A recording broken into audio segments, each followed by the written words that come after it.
Karen did not harm herself or faint. She went to go get the help that she needs. What's good, y'all? This is Erica Vane coming to you right here on Erica Vane TV with another Sistas video. And in this one, I'm breaking down season 9, episode number 13. If you're new here, hit that subscribe button, turn on your bell notifications so you don't miss out on any of my sisters' content and conversations.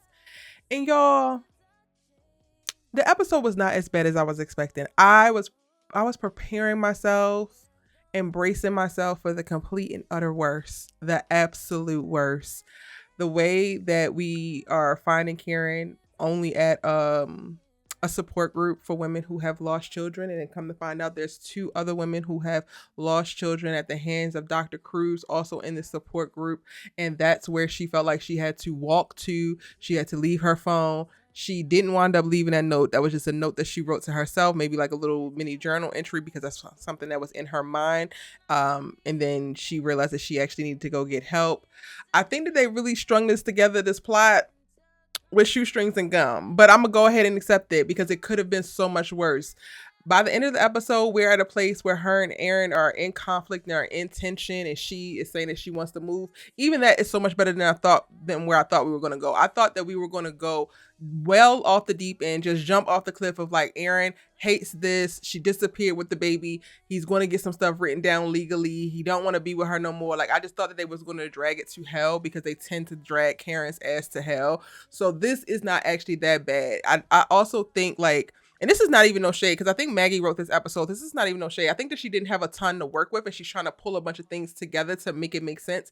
And it's really hard to make it make sense and flow at the pace that they're trying to do it. Because this episode felt like we are at least a month in to the grieving period postpartum of birthing Faith and losing Forever. But we are all within the same week of that. And the way some of the dialogue is, the way that some of the actions are, it makes it seem like more time has passed than it actually has. And that's, again, just tough to actually work with. So, again, I'm not necessarily mad at this episode.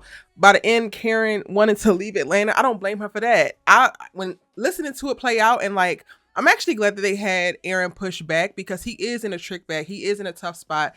And right now, he's going to be fighting to get out of the position that he has allowed himself. He's consented himself into being in Karen's life, which is playing the background and being a more active force. But now as he shifts to the leader of the family, the patriarch of the family, in a more prominent force to make decisions, and ultimately the force in which Karen will be submitting to, there's going to be some tension. There's going to be a little bit of like, it's not going to be the easiest thing to do. And it's especially not going to be the easiest thing to do in such a deep, traumatic, and grieving season of Karen's life. And I felt like that's what the manifestation of that conversation was, with him saying that it's not working.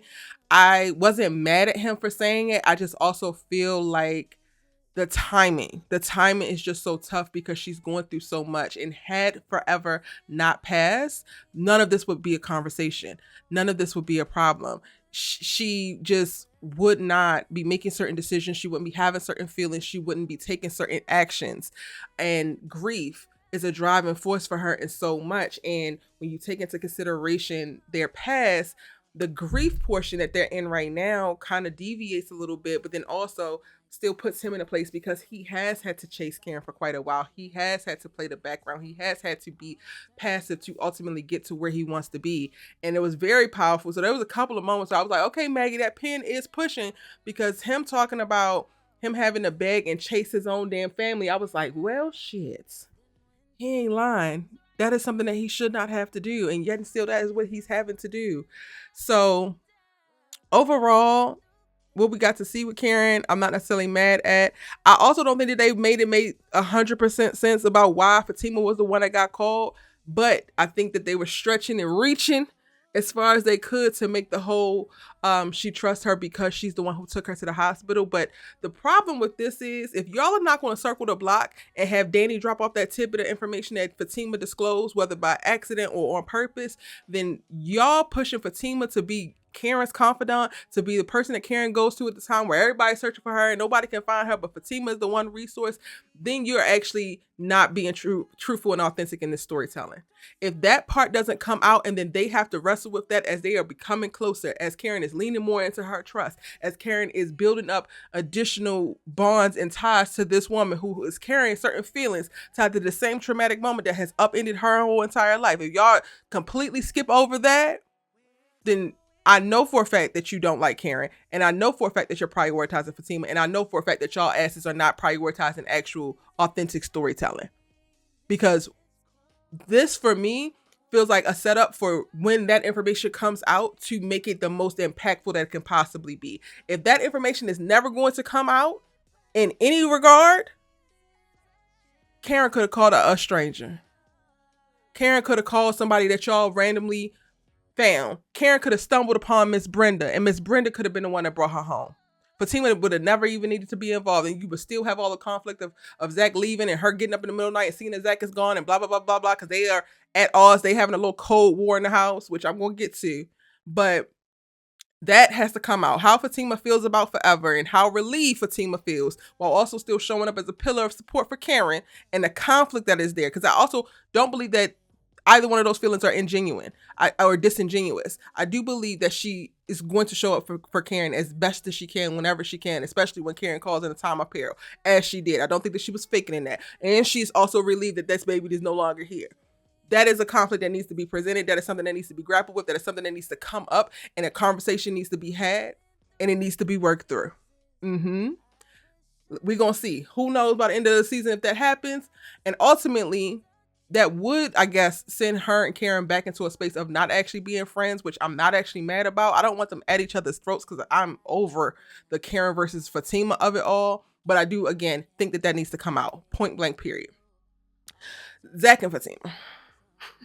Zach's drunk ass left. So Fatima finds out that he's not there because she's calling when Karen calls and tells her to meet her someplace, and then she finds out that he's not there. They actually have a conversation, and Zach specifically said, if she comes to the duplex, then call me, let her know.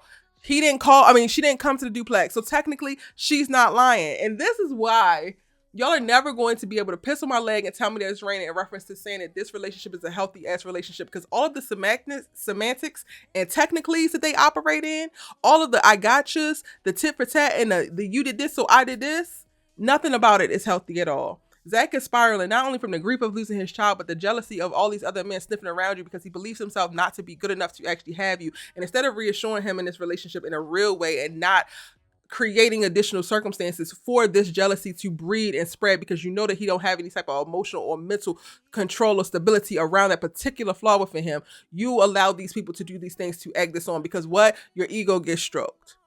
You are also going through feelings that you have tied to Karen, the loss of this baby, Zach's position with this baby, you trying to welcome in the baby, you trying to balance everything, you trying to figure out what's going on with your career, your friendship with Andy versus your career, and how there's conflict there. There's so much going on there, but y'all are not even giving Fatima as the character the freedom to explore all of the myriad of things that are plaguing her right now, because she has to be always presented as the light-skinned sex pod that just got it all together and nothing's wrong.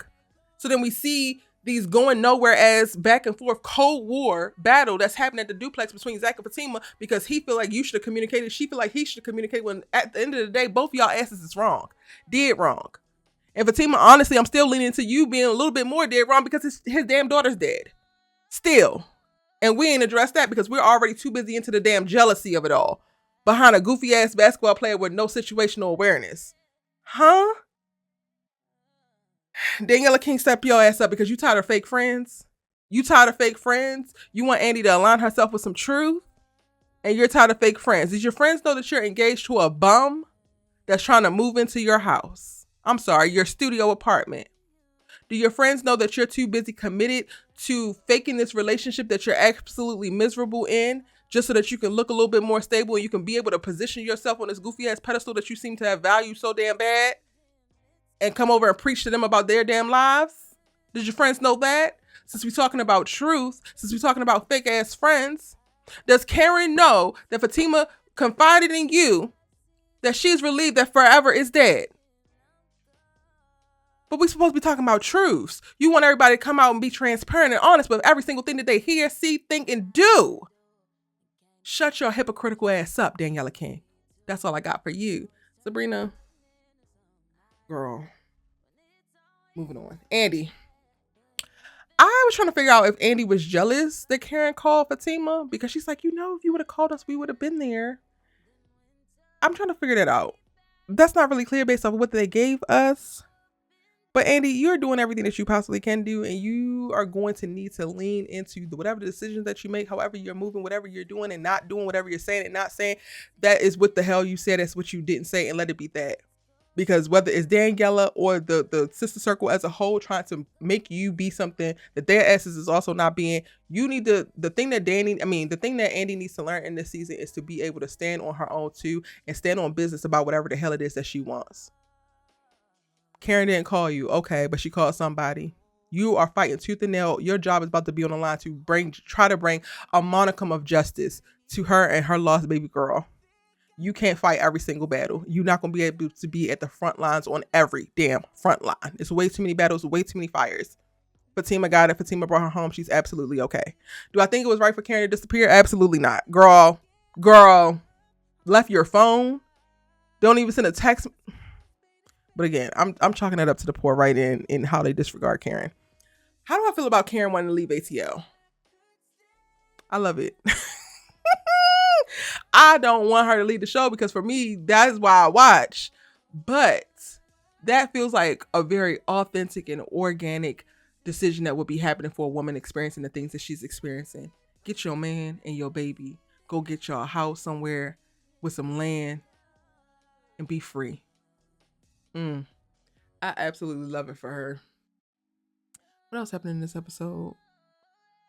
I think that's pretty much it. We talk about everything on our Sisters Keeper. So if you want to talk more, then be sure to check that out. I'll make sure I will link it because I'll be forgetting to link it, but I'm gonna make sure I link it in the description box down below as well as the cards above. It's your good sis you love Talk TV with. Thank you so much for watching. Give this video a like, subscribe if you haven't, and I'll see you in my next one. That we could be talking about as it pertains to these women, whether it's friendships, whether it's romance, whether it's careers, and we're just not having the damn conversations. We're not having the obvious conversations. We're not having the nuanced conversations. We're not even discussing the goddamn subtext. What are we doing? See, now I'm pissed. See? Because that's what it means to me. Her being jealous is like jealous on the surface, but then ultimately you're telling me that you want to be more to a friend that you want to take up a space in a friend's life that you actually don't want to fulfill. You just like the idea of it entitled when major things happen. But when when push comes to shove and get to shaking, your ass is missing in action. But since we on Andy's ass, let's just stay right there for a minute. I'm gonna get mine off too, because you ignited something in me. As you stated, for the past 4 seasons, and it's another character trait to look at when we dealing with friends. For the past 4 seasons, we have watched a distance happen with Karen and Andy that has progressively gotten wider and wider. Not because it was Karen's fault, but because you had someone who you felt at that time held more value in your life. And that's how I'm gonna look at it with Andy.